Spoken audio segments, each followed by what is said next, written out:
Hi, everybody who's joined us right on time. Thank you for your punctuality. While we wait, we're going to wait maybe a minute to allow people to join us.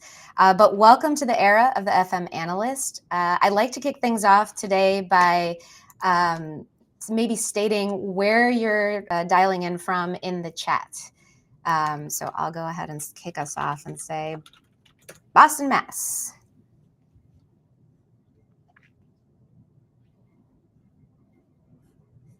Oh, I love it. Cambridge, UK, New York, India, Miami, Liverpool, Vermont, New York City, London, New York City, Lexington, Kentucky, New York City. Awesome. I love the global reach of these webinars and how it makes it so that everyone who wants to join can join. All right. Looks like we've hit a critical mass of people here. So thanks, everybody, for joining us. I like to say good morning, good afternoon, and good evening. Welcome from wherever you're joining us to our exploration and discussion of the era of the FM Analyst. I'm Jenny Moebius, SVP at Skedda, and the host of the Heroes of Modern Work podcast. There is way more content on modern work, so head over to skedda.com if you'd like to hear more. I've been a software executive now for over 20 years and lucky enough to join companies that allow me to help organizations tackle these complex modern workplace challenges, like today's evolution of the facilities management role. Before I introduce our speakers, I want to remind you all that on your right nav, you'll see a Q&A section where you can input any questions. We'll have some time at the end to answer them live, and any that we don't get to, we'll be sure to reach out separately. And without further ado, I'll introduce our speakers. So it is my pleasure to welcome Dr. Matt Tucker, the Director of Research at the International Facility Management Association, known to most of us as IFMA, which is preferred and shorter. With over 20 years of experience bridging academia and industry, Matt is a professor of workplace and facilities management at Liverpool John Moores University and author of more than 70 peer-reviewed publications. At IFMA, he leads global research initiatives that define the future of facility management, covering topics from digital transformation to sustainability and workplace strategy, which makes him a great guest for us today. Hello, Matt. Hello, Jenny. Good to be here. Excellent. I'm also very delighted to introduce Larry Charlip, Director of Real Estate and Occupancy Planning at Roku, and a 30-year veteran leader in workplace strategy, corporate real estate, and facilities management. Larry, maybe you didn't want me to say 30 years. Over his career, without the emphasis on it. Sorry, 30 years. Over his career, Larry has led global facilities and real estate portfolios across major companies, guiding the design and execution of workplaces that support creativity, collaboration, and what we're going to talk about today, business performance. Thank you both for joining us today. Thank you. All right, let's jump in. So I like to begin these webinars with a little bit of background on where we've been and where we're headed. Facilities management is evolving beyond maintenance into a discipline defined by data, good storytelling, and strategy. Today, we'll feature research and real-world stories with an emphasis on building data fluency, telling compelling stories with data to earn leadership buy-in, and highlighting real-world examples of analytics-driven action and impact. So, all the time, I hear FM leaders say, we have lots of data, but we don't know what to do with it. Where should they start? What should be their first win that signals to leadership that, yes, we are providing organizational value? And how do you structure the data stack? So Larry, I'll start with you. Before leading occupancy planning and real estate strategy at Roku, you spent 30 years as a facilities leader. How did you prioritize which data sources to bring together first? I think the important thing, and I think this will be a theme as we continue to talk, is understanding who your audience is. If you're talking to the CFO, the data you want to bring forward is financial, and you could tie performance to a financial metric, If you're talking to the CHRO, you want to talk about occupancy, you want to talk about satisfaction. So understanding who your audience is the most important part. But where do you start? It's a great question. I think a lot of times facilities managers, particularly when they're talking with partners who will help collect data, there's a lot of things out there that you can do. And the most important thing is to understand where you can get the quick wins to start collecting that data, right? It's very easy to kind of set your roadmap too broad and you can't get anything off the ground because you're trying to pull too many things together at once. So starting where there's something that is doable, where's the low-hanging fruit, that's the important part, understanding who your audience is. And what's an example of a quick win? I know every organization will be different, very different sizes, but from your perspective, is there one that stands out to you? Yeah, I mean, today almost every office is outfitted with Wi-Fi, with video conferencing equipment, and a lot of the equipment that you have in your space is collecting data. Tapping into it is relatively easy, right? Pulling usage data from your WAPs and from your conference room equipment from Cisco or other providers is a pretty simple way to start to collect what's going on. It's already there.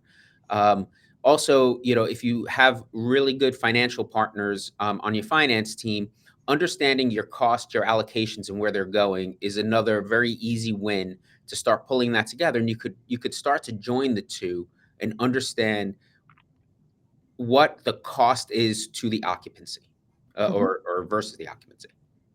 Yeah, absolutely.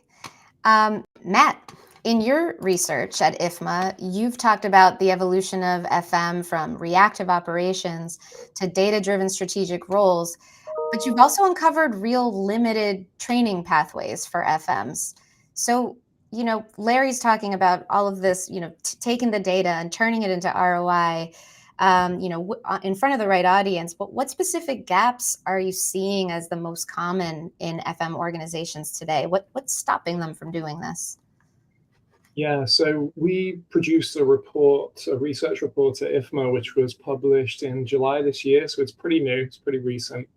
And it's titled The Rise of the FM Analyst. So it's kind of challenging the current mindset and skill set of the modern day facility manager.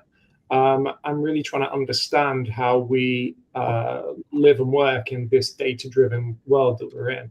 And the findings were really interesting. So what the report doesn't do is kind of give you all the skills you need in an advanced statistical analysis course or program, something like that. It really broke down kind of fundamental traits and organizational capabilities that we need. I think we're almost taking for granted the pace and development that we're seeing on a technological front, and organizations are almost neglecting the alignment of the human resource to that pace. So the upskilling in FM that you mentioned there on the visual, this was one of the findings that came out from the 37 interviews that we did with experts all over the world, was that people learn about how to manage data, analyze data within FM operations on the job. It's not something that has kind of been pre-taught. And I think that needs to change. It was quite astonishing that was commonplace globally in all the key global regions, that we're really learning as we go. Couple that with the problem that we have in FM that, everybody knows this, that data sets are kind of kept in their silos, and, the management of that is not exactly streamlined. We're dealing with many legacy systems. So this presents a real challenge for the contemporary facility manager. So the traits that you see on the left side of the slide, these really these unraveled from the interview data. And I would say they're all important. The most striking one of that, which we might come back to later, was about storytelling. Being able to see, sift through this mass of data that we're presented with now, because we have an abundance of it, right? and really pick out the parts that we need to communicate with the correct stakeholder, whether it be the finance director or the human resource director or whatever it might be. How do we translate the information that we have to that stakeholder group? Yep, absolutely, Matt. And honestly, a great segue into this slide. So moving into what Matt was exactly talking about, of how to translate FM data into a language that resonates with different stakeholders. How do you tailor your story accordingly? And here are just some examples. But Larry, you've mentioned before that occupancy and utilization data allow you to move your function, I love this quote, from the shadows to the front of the house. Could you walk us through another specific example where you use data to tell the business story that won budget or executive buy-in? You know, what metrics did you highlight and how did you frame the narrative?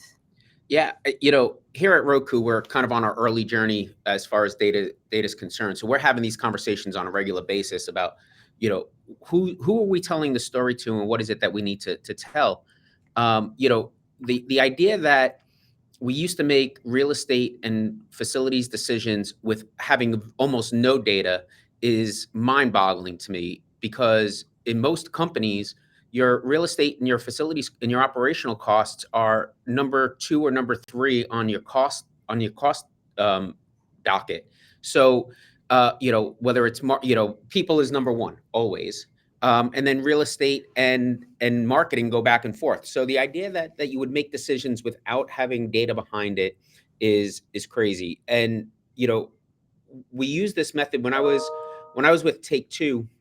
We did major acquisition, how to find value in that acquisition, presenting to our CEO, our CFO on some operational changes we wanted to make, whether it's co-locating different subsidiaries that had normally operated separately, like to sell that message, being able to tie it back to being able to tie your costs back to price per share, and the P&L is important. So collecting that financial data, tying it back and telling that story, that where what your executives understand, right? They understand the bottom line. They understand when you put metrics towards what does this mean to our investors and our shareholders. That paints a whole different picture. And when you usually, when you have pushback on whether it's, you're trying to move from 1-to-1 seating, or you're trying to co-locate different subsidiaries, that's a major business shift. And to get buy-in, at the end of the day, what can we save in doing that? Where can we reallocate cost because we're saving money there? That tells the picture. Absolutely. At Skedda, we like to think of it in 3 buckets: reducing costs, which is the R in ROI, optimizing operations, which is the O, and improving employee experience, which is the I, improving workplace or employee experience. And sometimes it's not about reducing cost, but it's about reducing additional spend in the future, or being able to reallocate that spend someplace else to make it more effective. I like to talk sometimes not about reduction of cost, but cost control and cost containment as we continue to scale. Absolutely. And also justifying costs, right? Using the data, are people overusing this or underutilizing this? And if it's too many, then this can be used to justify the cost of providing more. Absolutely. Matt, go ahead. Yeah, on this point about stakeholders, it is fascinating, and the current research project I'm working on at the moment is around the social impact of facility management, and the report will hopefully be out in the next month or 2, and it's going to be called FM Beyond Walls. So it's looking at the impact that facility management has, not just within our immediate facility, but how the local environment, the local community, society is influenced by the FM operations. And I did an interview, it just came into my mind then. I did an interview yesterday with a senior representative of an FM service provider, and the definition they gave on who their stakeholders are was so detailed and so precise, but they were very aware of who each group was, ranging from your ultimate client to maybe a local regional client who they're outsourcing that local knowledge to. Everybody in the supply chain from on who are providing services, but then it goes beyond that. They're understanding who their end user is, who the visitors into the building are, who the local kind of political players might be, and the list went on and on. And then they're identifying data sources for each of those groups and how that influences what they ultimately want to do, which is the things that Larry's alluded to. So I think the awareness of facility managers, it's definitely evolving to a much more complex ecosystem of stakeholder management. And I think that's so important if we're going to take data seriously and use it to the best of its ability. Absolutely, Matt. I like to steal a quote from Krista Dodu, another IFMA leader, from connecting buildings to connecting people. And I love that when she said that on the podcast. She's really brilliant. One of the things that came out of the pandemic, from an office perspective, is people outside of the facilities world are much more aware and in tune of what's happening in their space than ever. Right? People used to just show up to work and work in whatever space was given to them. And there wasn't a whole lot of thought outside of some of the big tech firms that started to move the needle 10, 15 years ago. In most legacy companies, people just showed up to work, worked in their office and their workstation, didn't matter.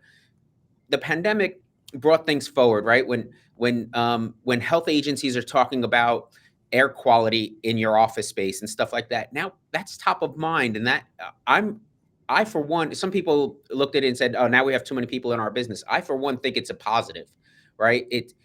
That is what has helped also bring us out of the shadows and what has made the data even more important. I can't tell you how many times during the pandemic I was on stand-up calls with different departments where they're asking me about air filters, right? Our accountants never asked me about our HVAC programs before, right? Now they want to know, and they still want to know today. So we've got a more educated workforce in our offices today than we've had in my 30 plus years career. Yeah, no, definitely. It's a great segue actually into the global context here, which Matt has also a ton of research on. But what are the global impacts here, and what are the, maybe more critically, the global differences in this kind of maturity that Larry's talking about? Matt, what have you found? Yeah, I think that this is something I'm really passionate about in trying to give our members at IFMA a global overview of what's happening. So I think, certainly, being situated in the Western world, we can sometimes be guilty that thinking that's the view that everybody has, and it's definitely not the case. And it's definitely not where the maturity is not consistent globally in terms of FM development. So in this particular project, the theme that we're talking about here, there was quite considerable differences. So this visual just kind of illustrates that a little bit. You see a lot of similarity between Europe and North America. So what I found from the research was that data maturity is very high in terms of how we can extract data, but the ability to kind of progress and really optimize what we have is often hindered by large legacy systems and siloed operations. So when I say legacy systems, it's almost harder the larger your provision is, because you're locked into these systems, and it's really hard to allow them to change with the pace that you need it to change at. So that's really the challenge in Europe and North America. Asia Pacific is fascinating to me because that's actually the largest FM market globally. They hold the biggest market share. But in terms of diversity, they're also in diversity and digital maturity, they're also the largest and most significant.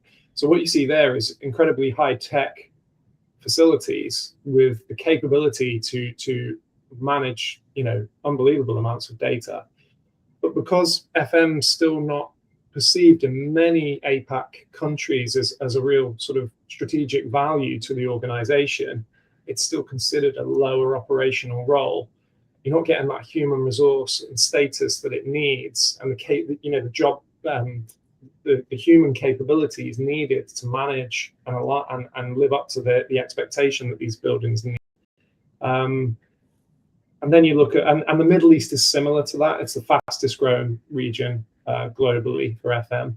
And you have, buildings going up left, right, and center, cutting edge buildings, but quite reliant on a local operational human resource to operate them. So again, you've got that gap and real upskilling that's needed. And Africa and South America are similar, that more so for Africa, the digital infrastructure just isn't there yet. They are doing really, really cool things. In fact, arguably more innovative than all the other global regions, but it's at a very micro local level, and their ability to scale up is just too difficult because it's too costly, and the infrastructure on a sort of more broader level, a city level, or even just a smaller level is not there. So these things are kind of local nuances that are useful to bear in mind, especially if you're delivering facilities on an international scale.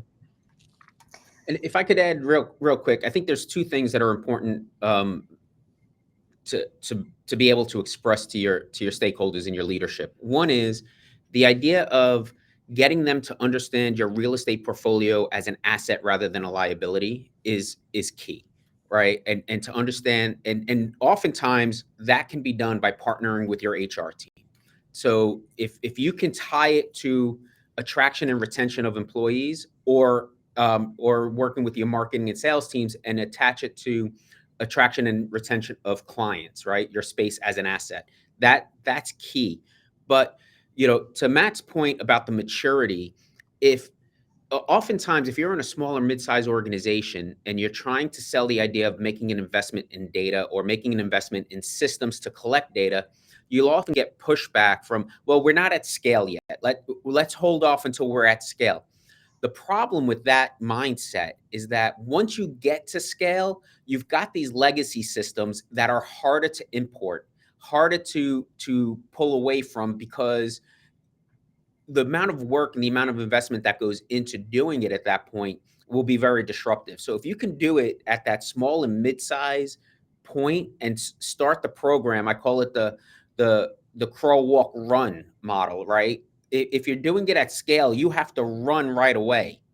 If you can do it at the small and mid-size level, your portfolios at 20 offices, 1 million square feet, manageable. You get up to 5-10 million square feet, and now you're trying to pull all of these legacy systems in. Much harder project, much more costly to do, harder to sell, and you'll never get it done. Go ahead, Matt. Sorry. No. Just an additional thing which came into my mind then, Larry, with what you're saying is that scaling up can often be hindered by what you're saying. My experience with the African region is what they're doing there is, because the infrastructure isn't naturally there to just push forward. They're almost skipping whole technological evolutions. So it's very rare that I see people professionally communicating through email, for example. They've just bypassed email. It's too slow. So most of my professional interaction is through WhatsApp. It's faster, it's more reliable for them. So it's almost like they've had the benefit of being able to go, well, that's killing a lot of people. We're just not going to do that. Thinking about AI, they're able to just immediately jump onto AI innovations with FM software and implement that from day one, rather than have to deal with a legacy that's already there and try and find some interoperability. So I get super excited when I think about that region, because the lack of infrastructure is clearly a challenge, but it's also a major opportunity for that continent to do things better than many of the other developed regions have done globally. That makes a lot of sense. I actually think so. We've covered a lot of this already. These are just some more examples for you all about taking an initiative and using that data to prove out, whatever investment you want to make in data or et cetera. And some sources here, and we're going to send these slides out later, and hopefully they're helpful. Because of the time, I'm going to actually jump down to some more conversation about the future of facilities management and facilities management analytics. Obviously, we can't leave this discussion without talking about AI. At the most recent IFMA World Workplace trade show, I spoke to a lot of you, and I heard a lot of concern over AI, and especially its impact on jobs and the impact on your job. So Matt, your research can help here. It spans the built environment, workplace strategy, technology. Looking ahead, what emerging analytic capability should these leaders be preparing for now to stay ahead? And I am very fascinated by your research on what humans are better at, what machines are better at. How can you help us kind of maybe narrow this down and simplify it? And I love this visual of the building. It's maybe my favorite in your whole report. I mean, this is a common image that many people will find on Google. We didn't create it, but it's just so captivating in trying to illustrate that point that AI is not going to take over all of our jobs, but those that are not going to embrace it will probably be left behind. So we have to understand how we work with artificial intelligence and how we use that to the best of our ability. But I don't believe it's ever going to replace things like empathy, things like having a hunch, being able to have that human interaction. The quote that you gave from Krista Dodu, who's our current chair of the board of governors, she's a very insightful lady, and people are at the heart of it. And I know that AI does a great job of trying to imitate that, but it's a balance between the two. However, being able to harness the amazing capabilities that AI has is too good to ignore. But the reservation is still there within FM for sure. Like what you said, Jenny, about the reservations that you heard at this year's IFMA World Workplace. I remember last year at IFMA World Workplace, which was in San Antonio, we had a panel discussion about AI, and we had just released our latest report, which was called Game Changer, and it was about the application of FM and of AI in FM. And it really looked at the general kind of prerequisites about the skills that we need to be able to make that transition into using it. But I just did a quick pulse in the room, and I was one of the panelists, and just asked everyone, who is using AI and ChatGPT and things like that. And there was a decent proportion of the room, but there was a huge proportion of the room that was not yet willing to embrace it because they're concerned about ethics, they're concerned about trust, they're concerned about things like security of the information, and there's a big unknown, isn't it? I call it it's like the digital Wild West at the moment. It's a bit of a free for all, and no one's quite sure where this is going. And we see regulation coming out. And the European Union, for example, are normally a pioneer in trying to get large scale regulation out, but it's still a huge unknown about where all this information is going. So the resistance is still very strong, I think, in the FM community. And I think the thing to remember is, we were talking about this, Jenny, before we jumped on here, is AI is a great and powerful tool, but it's not there yet, right? It doesn't have everything there yet, right? You had mentioned before, like you were trying to use AI to pull up quotes from my LinkedIn, and it was bringing up stuff that I never said, and it couldn't point you to the source, right? Yeah. I think that's right, but it's a powerful tool. Like if you look at this slide here, all four of these pieces: automation, optimization, predictive maintenance, enhanced experience. If you could pull those data sources together, and AI can help you sort it without having to use the manpower to sort that data, it's important. One of the things we talked about in our prep call, I had given you this scenario where I'm a huge Met fan, and I'm a season ticket holder, And so I spent a lot of time at City Field, and then I know the cleaners, the cleaning company that cleans City Field. They collect data on a daily basis for Met games that tells them how many tickets were scanned per section. So they know when the game starts how they need to allocate their cleaning crew after the game, right? If only 5 people sat in a section, they don't need to put 20 people in that section to clean it. They can reallocate those resources. On top of that, another use is, you know, I'm like I said, I'm a season ticket holder. My salesperson, when I scan my ticket, knows I'm at the game, and every once in a while they'll show up and say hello. Right? That's an enhancement of my experience. Right? That my salesperson comes over and says hi to me. We chat a little bit. We talk about what my plans are for the future of my tickets. So they're using it for predictive maintenance and a customer experience perspective, right? They could pull that information together. AI helps them sort that data. They don't need somebody sitting there doing it.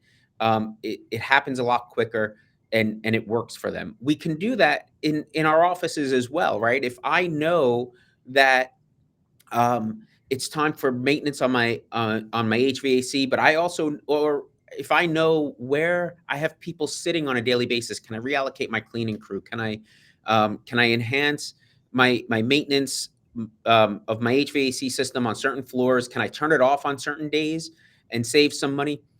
AI can help bring that information together, sort it for you without having to use the human capital. And you could, and I'm not saying that gets rid of jobs. I'm saying that can reallocate those man hours to something else. And more importantly, if you know Jenny booked her desk, you could go say hi to Jenny, just like your sales manager. I thought that was the perfect example there. Sorry, Matt, I think I interrupted. No, just it's interesting when you say about the cleaning example. One of the interviews I did for the FM Analyst report was with a cleaning company in the UK. And yeah, what they're doing to pull data in and how they're utilizing that data to inform all the things that you've said, Larry, is unbelievable. They're winning awards for it, actually. And I don't know if that's a thing, that the cleaning service is the cleaning industry is ahead of other services that are in the FM game. I don't know. But it's interesting that you say that, and I have experienced the same thing. That they've mobilized all of their cleaning staff to be going around with iPads and tablets, and they're collecting things live as they're cleaning the facilities. And historically, there's a big resistance to that, right? That you're trying to get your operational staff to utilize new technology and input data. It's seen as this is going to add to my job. This is an extra thing I have to do. But what they're now evidencing is it's speeding up the role of that cleaner, and those operatives are seeing the benefit of it. So it's kind of cascading right through the company now. They're seeing the benefits, on a large scale, but also when you drill it down to that single cleaner in a building, they're seeing the benefit too. Talk about low-hanging fruit. I mean, cleaning and security are probably the two most visible pieces of your operation, right? I walk in, I know whether it's been vacuumed around my desk the night before. I know if my garbage has been changed. I know if my desk has been wiped down. It's meaningful to people when they come in. Cleaning and security are two of the most visible pieces of your operation, and to be able to direct that work is huge. Yeah, absolutely. All right. Well, we have this kind of wrap up slide here, but I ask you both, what do you want this audience to leave with? If you had, one piece of advice, or if you had one action to take tomorrow. We've talked a lot about turning data into insights that prove ROI, talking to the right message to the right stakeholder. You've given a ton of examples, Larry. Thank you so much. And you've provided a lot of research, Matt. So what do you want people to walk away with today? Matt, do you want to start? I thought you were going to do that. That's a big question. Matt. I'll give it a go. I think I get a little bit uneasy with the idea of the next generation, and I have quoted this myself in the FM Analyst report. But I think this is for the new generation of FMs coming through, but also our existing workforce. It's about how we can build a data confidence where we have that ability to question data interpret what it's saying and know the right stakeholder group or person that we need to talk to bring this to life. So I believe the modern, I don't want to call it like the future or the next gen, but the contemporary facility manager, we need to infuse them with data confidence. And I think there is a big responsibility for organizations to invest in formal training that helps them, but also build a culture of data confidence. Having screens and visuals around the workplace which show dashboards, they show data, so it becomes a commonplace for our FM operatives to be able to say, oh yeah, I know what that means, I know I've contributed to that, I know the bigger picture. It's easy to say and very difficult to put into operation, but I feel that's the future. There's a big organizational responsibility to infuse a data confidence with our FM operational teams. And give them that confidence to be able to question the data, be curious, be able to pick holes and patterns that's going to help improve the efficiency of their operations. I think I have 2 points. One is, there was a stat a few years ago that came out that said roughly 50% of facilities managers in the market in the next 10 years are going to be of retirement age, right? So now we're replenishing that pipeline. That next group that comes through the pipeline of facilities managers are going to be people. My son is in his mid-20s. That's the group that's coming through who grew up with data in their pocket, right? On a little device in their pocket that was readily available. So I think the use of data as we continue to move forward and the new pipeline of FMs come through is going to be even more important. We're going to have much more savvy, this is, for me, it's old dog learning new tricks, right? And I'm doing it and I'm doing my best. The next group, it's going to be intuitive to them to do this and to look at data and to be able to have readily accessible information. That's one. And I think the second part of it, and this is a very basic thought, is there's a quote, and I, off the top of my head, I'm forgetting who it is, but it was a famous historical figure that said, the best way to begin is to begin, right? So it's pick something, pick that low-hanging fruit and start there. Don't overreach. Start somewhere, get started, and you can build upon your program as you move forward.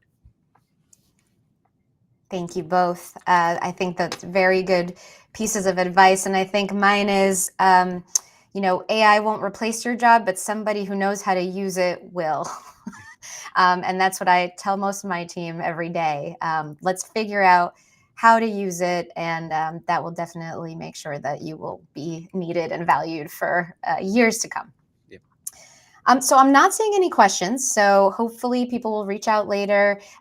Larry has a great presence on LinkedIn and has told me that it's all right to reach out to Larry there. Matt, being in academia, I'm sure will also appreciate that. I wanted to leave you with a few pieces of content here. I know we provided you with an ROI cheat sheet in the media section on the right nav. We'll also send you the slides and you can click on the link as well. It's an ROI cheat sheet that also leads you to a data inventory template that we've created to help you organize and analyze all your data sets and hopefully lead you to that quick win that Larry's talking about. It'll be very apparent to you once you write it all down. And we also wanted to share The Rise of the FM Analyst, which is by Matt and IFMA. And you can download the report at ifma.org/resources/research benchmarking. And I believe we've also included the links in our in the chat. But thank you, everybody, for attending. If there's anybody out there who wants to ask a question, we do have 2 or 3 minutes left. But if not, I'm going to wait the necessary 10 seconds, maybe 12. All right. Okay. All right. I'm going to wrap it up. Again, thank you so much, Larry and Matt, for your time. I think this has been invaluable to our listeners, and can't thank you enough. Thanks so much for joining us. Thank you very much.